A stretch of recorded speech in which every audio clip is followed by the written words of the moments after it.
Thank you very much. Thank you everybody in the room actually because many of you were part of the Food Loss and Waste Protocol and developing this standard that the protocol has created. So this has very much been a collaborative effort, even though my name keeps being associated with it. A quick question actually to start out. How many of you do consider yourself very familiar with the Food Loss and Waste Accounting and Reporting Standard? Yeah, I thought it was just a few hands. All right, so we're going to change that. And we'll see. We'll measure at the end of my talking, see if we've gotten to some improvement in that number of hands raised. My understanding is we have 15 minutes, so I will try to be slow so the translators can understand me, but also cover as much as we can. Thank you. So the quick note about the Food Loss and Waste Protocol. As I mentioned, it is a collaboration. The World Resources Institute served as secretariat, which is why WRI, it's often called the WRI Food Loss and Waste Protocol, but technically it's not. It is a collaboration of these 7 organizations on the screen. RAP is here, FAO is here, UNEP is here. There were a lot of groups, not only the steering committee that really provided a lot of input over 2.5 years to create the Food Loss and Waste Accounting and Reporting Standard, but we also reached out to over 200 plus stakeholders from around the world, from all parts of the supply chain, because this standard was intended to be developed as a response to the problem of multiple definitions, lack of clarity on terms, inability to compare one data set to another. So the protocol was meant to build on existing work. It was not meant to create something brand new. It was to leverage what was going on and find a way to harmonize so that we could actually compare one data set to another. So what it is, the protocol is the partnership. The standard is technically this document. I've got the executive summary here. There were some out and back. Some people call it the protocol, some people call it the standard. I'll refer to it as the standard, but you know that's the technical proper title. But call it what you want, as long as you use it.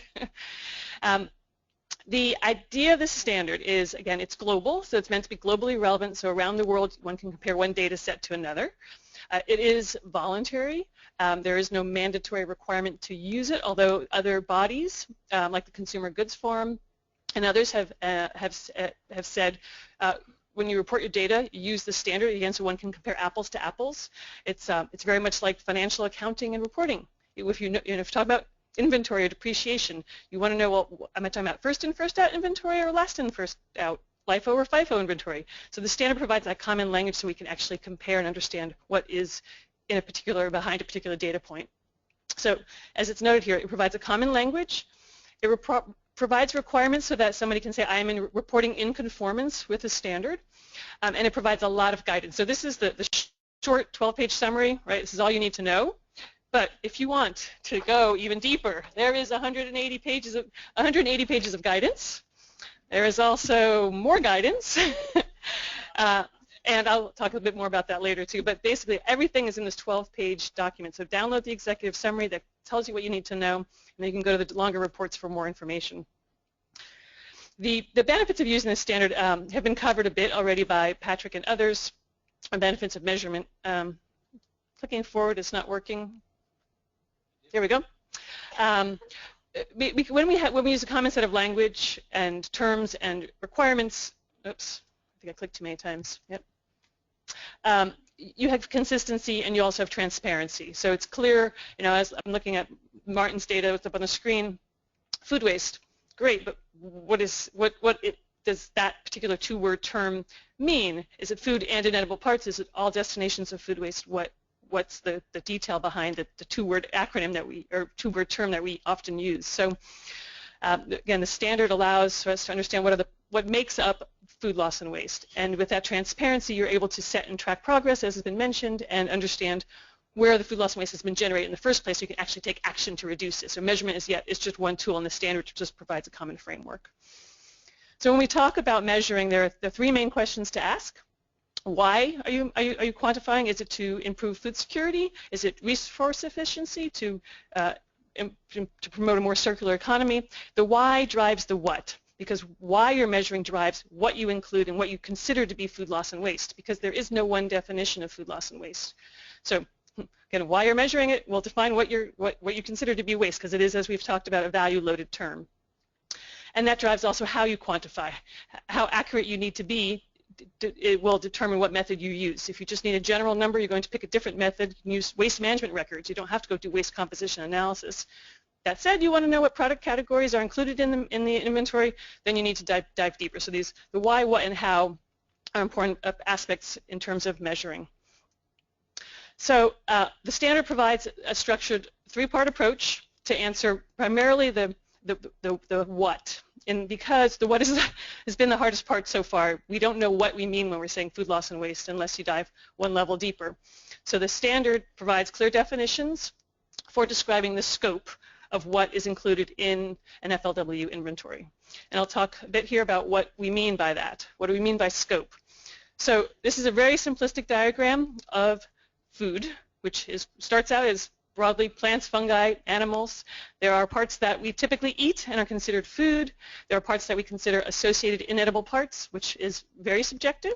But pineapple skin, most of us do not eat. Most of us do not eat banana peel, although one can. Most of us do not eat eggshells, but it depends where you live. So inedible parts are subjective, but suffice it to say that the food consumed is the part that's eaten by people, and frankly the CEC discussions we've been having yesterday and today are all about what's really white.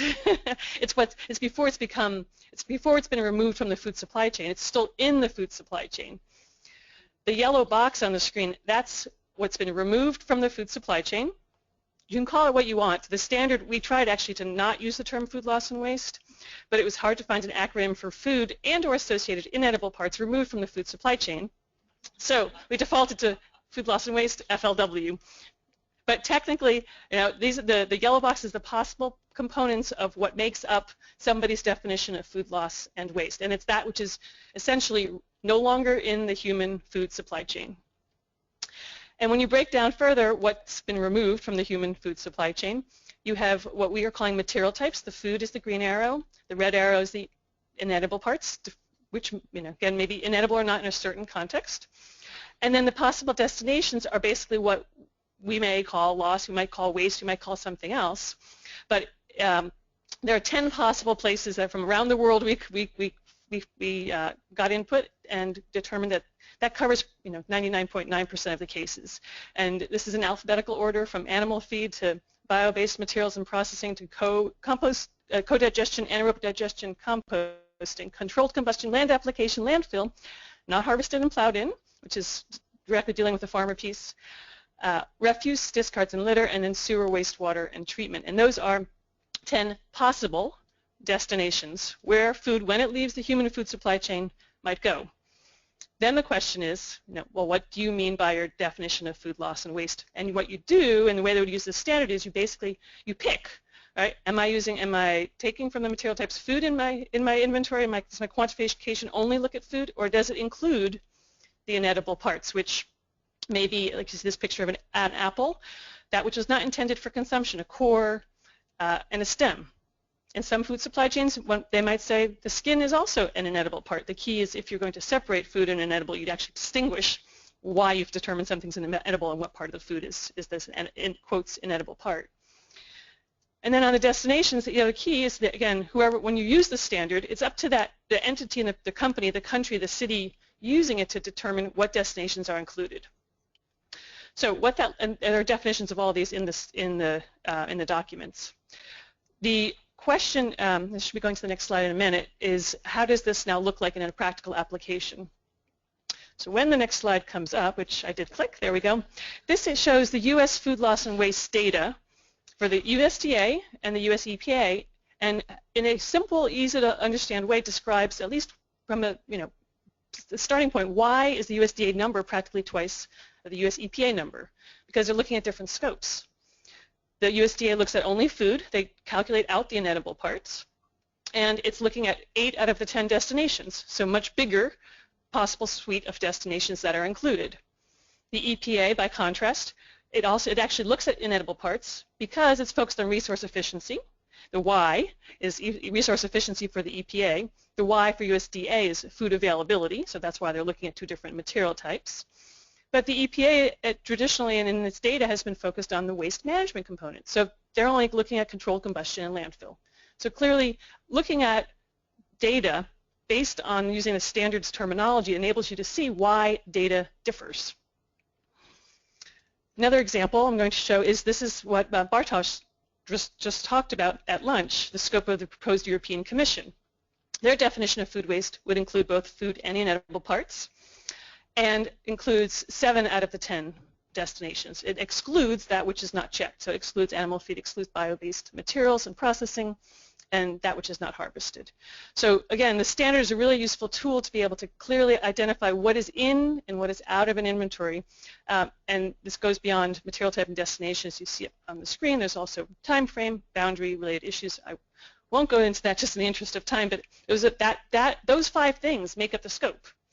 And it took us 2.5 years to develop this simple slide, but suffice it to say, it's been working. We have a lot of companies and others using it, and you'll hear from Laura talk about how a city has described its scope using the standard. So I have this sandwich up here actually deliberately because, not just because it's a food item, but because the structured approach that the standard provides is a bit like a sandwich, where the defining of the scope is the bottom part, in my mind, of the sandwich. It provides a foundation, a floor of terminology. And the standard has clear definitions on what these terms mean. The messy part is the middle. It's the sandwich, where you actually do the how of quantification, and you figure out, what are the possible methods do I use, what resources are available, and you actually dumpster dive, which is messy as well. So the middle can be really messy, and the standard has a requirement related to methods, and it's really simple. Describe what method you used. Period.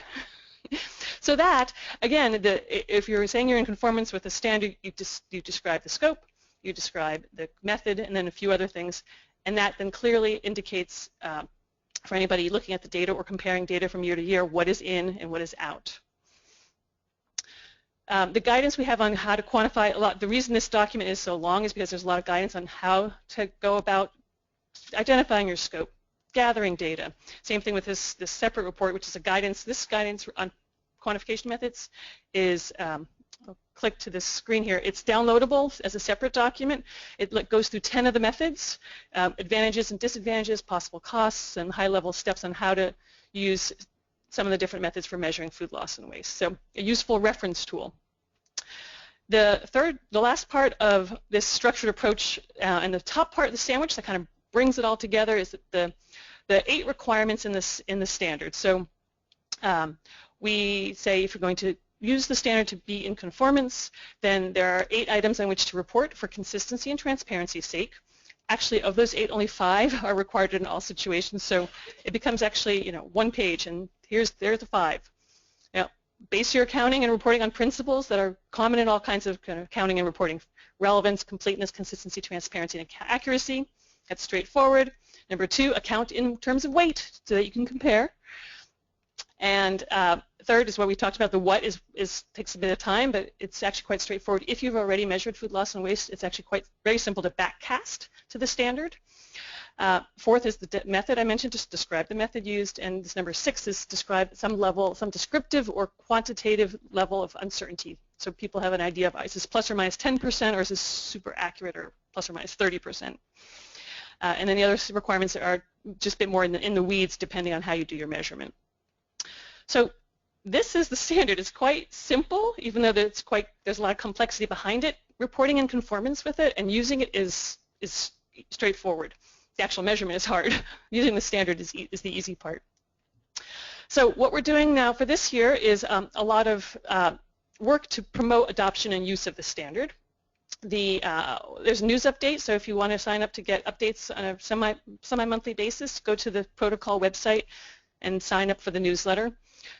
We will be posting case studies that highlight the users of the standard. So Nestle and Deleuze America will be 2 of the first case studies we'll be putting out there. We're going to focus on companies this year, but as soon as the cities and others have data available to report, or if anybody in the room wants to talk about how they've used the standard, we're happy to put up case studies. We are translating this executive summary, the short version, into Chinese, Japanese, and Spanish. And the Spanish one is about 70% complete and will be done this spring, soon. And that's the short version that will be, again, is translated.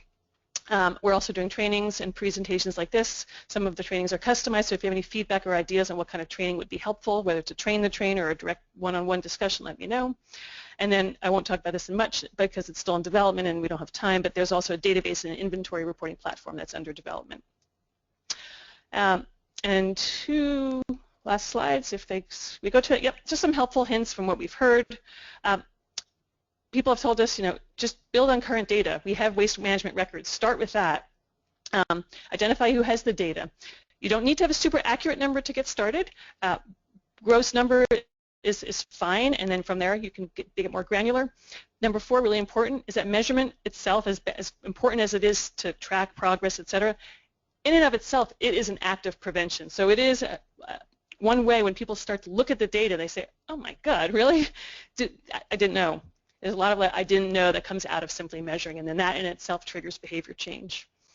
And then last but not least, thinking beyond landfill diversion, there are 10 destinations, and really all of those are not being fed, are food that's not going to people. So there's a lot to be considered in terms of moving up that hierarchy. Very briefly, funders of our initiative, we want to thank everybody who's participated from around the world to make WRI able to serve this role as Secretariat.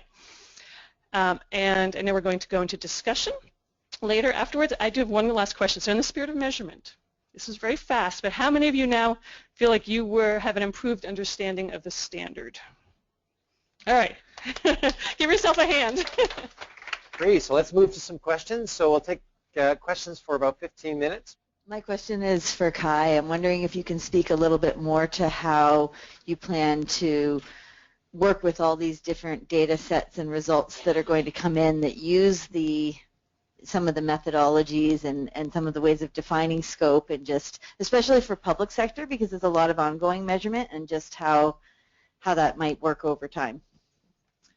So the easy answer is WRI is not going to be collecting any of the data.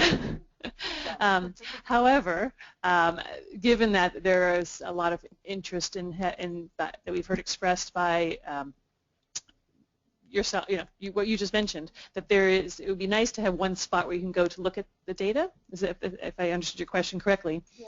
And also just if people want to pull from the scope, just what's that process of being able to get access to that and have that consistency. That's the first part, and then the second part is if it's to be in any shared space. So I'll answer the second part first, just because I started with that. But there is interest in having a kind of a shared reporting platform. So one of the things I mentioned on the bottom of our list was an FLW database / inventory reporting platform. There's interest in having one place you can go to find all the existing data, and that's because it's been expressed as interest. RAP, the protocol members, RAP, WRI, FAO, CGF, WBCSD, and Fusions and WRI are looking into what that would take, what financial resources are available, and what might be designed to be a technologically friendly platform so that you could go to it and look up what were tomato losses in California, or what are avocado losses in Mexico, or what's the standard household waste in Nashville. That's still in development, and so anybody who's interested in learning more, staying informed, let me know. It's more my colleagues working on it, but that's something that is coming out because it is a need to be able to have one place to go to. In terms of defining the scope, so that visual that I showed, because I've been recreating it for everybody who wants to have that visual, that's not a very sustainable model. So the more sustainable model is to ask our graphic designer to create that visual, and we'll post it on the FLW protocol website so people can use that particular summary to create their own visual of the scope. We'll also be putting out these case studies I mentioned, and in that we talk a bit about how, we give examples of how companies and others have answered the 8 requirements. So, right now there is no mandatory reporting, so it's all voluntary, so we're using the protocol website as a way to post what people are doing. I do expect going forward that companies will also, or others will be reporting in their public reporting platforms their data, and most likely I would also expect that there will be those who will want it audited and verified, and this is kind of like along the lines of what's happening with greenhouse gases.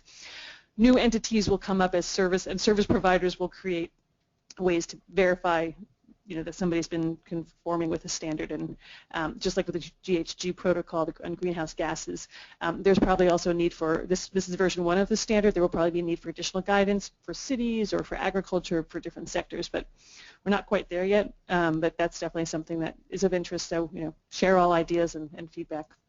Okay. Roberto, you're going to be very little shorter. Felicitar a las tres ponentes por las excelentes presentaciones y una pregunta para Kay Robertson.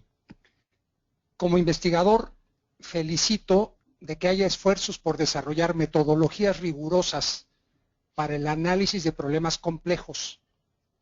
Simplificar o pretender que el problema es sencillo y simplificar con ello las soluciones es engañarnos. El problema es un problema muy serio y es un problema complejo. Por eso insisto en que el problema no es únicamente de desperdicio voluntario, sino de pérdida, de loss, de pérdida, por la operación física que se realiza a lo largo de la cadena. Yo insistiría mucho en que además del food waste, pusiéramos el loss que pones tú en tu ejercicio. Es decir, hay una pérdida y hay un desperdicio. Y diría yo, en términos cuantitativos, la pérdida es inclusive mayor que el desperdicio y tiene retos tecnológicos superiores. Felicito en consecuencia el ejercicio que se está haciendo. Nada más 2 sugerencias. Es muy probable que los byproducts o las salidas que ustedes han visualizado se modifiquen en peso dependiendo de si la cadena atiende hogares, digamos, en ciudades importantes o en ciudades medias o rurales. Ahí definitivamente los flujos van a ser distintos. Digamos, el reciclamiento va a ser más natural en las zonas más menos urbanas, más rurales. Y ese es un ejercicio que valdría la pena. Y lo segundo, yo normalmente lo que distingo al interior de una cadena alimentaria son al menos 3 niveles o rutas tecnológicas. La más moderna, más eficiente, tiene mayor control de sus procesos operativos y tiene mermas o pérdidas y desperdicios mucho menores. Pero los otros operadores más tradicionales, por ser precisamente tradicionales, tienen prácticas antiguas, tienen prácticas manuales que generan mucho más merma y pérdida. Valdría la pena también incorporar en la metodología al menos 3 dimensiones, yo le llamo rutas tecnológicas a lo largo de la cadena, porque vas a encontrar también coeficientes de merma y de pérdida y de desperdicio distintos. Pero felicito el ejercicio. Gracias. Did you have a response for that, Kai? Thanks. Well, I think it's a great point. It's a great point, and that is when we went out to develop the standard, the 2.5 years we took, we asked for input from all over, and we got input from the producer side, the food loss, right, the closer to agricultural production piece, and we got input from all around the world, so that we had input from places where there is no developed waste infrastructure, and there are a lot more losses happening, for different reasons and different types of technologies.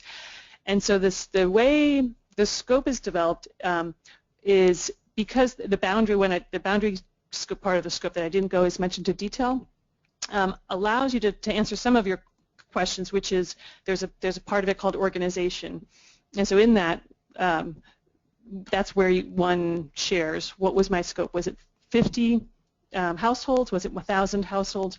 Was it it's a bit more of an optional, flexible categorization to state was this a highly urbanized area? Was it this is part of why the scope matters so much, because then once again it's up to somebody else. The standard just provides that framework, the bread, but how you determine what kind of bread you're measuring, and if it's a dense, nutrient-dense bread or a very simple white bread, the standard allows for whoever is using it to be more specific. So it's up to the user of the standard to be as specific as it would be helpful for the person using that piece of data, because then you can compare and say, are we comparing apples to apples, or at least a Red Delicious to a Granny Smith, or am I looking at apples compared to chicken pot pie, and I just cannot compare these two data sets. I think that answers most of your questions. Was I missing anything? Good. Okay. All right, we have one more question at the back. Hi, Laura. Just start talking, it'll probably work. Yeah. I have two questions. The first one is, I'm wondering if there was any effort to differentiate between prep waste and plate waste, and if there was, if you can provide any brief insights. And then the second question is, you mentioned that you provided a bin dive report summary to the commercial participants, and I'm wondering if there's budget to follow up on what they did with the information and to reduce their food waste, and will you be able to develop any case studies from that? Thank you for the question. So the first question on plate waste versus prep waste, in general the answer is no, we did not differentiate between plate and prep waste, but there were a couple of businesses that we were able to do so, and we have that noted. We decided, the decision was ended up made because we decided that that was a lower priority than some of the other things, and as you can imagine, the budget for this was it was tight, so that was one of the things we sort of decided to cut. So your second question on the bin dig summaries, so Nashville is somewhat of a unique city for us in that NRDC also helped start the Nashville Food Waste Initiative, and so a lot of the participating facilities will be continually engaged through this Nashville Food Waste Initiative that has people on the ground in Nashville, as well as Darby from NRDC, and a lot of Nashville movers and shakers that help with that. New York City and Denver less so, though we do get really exciting feedback from people after we send them reports sometimes, and continued engagement after they have a chance to look at it.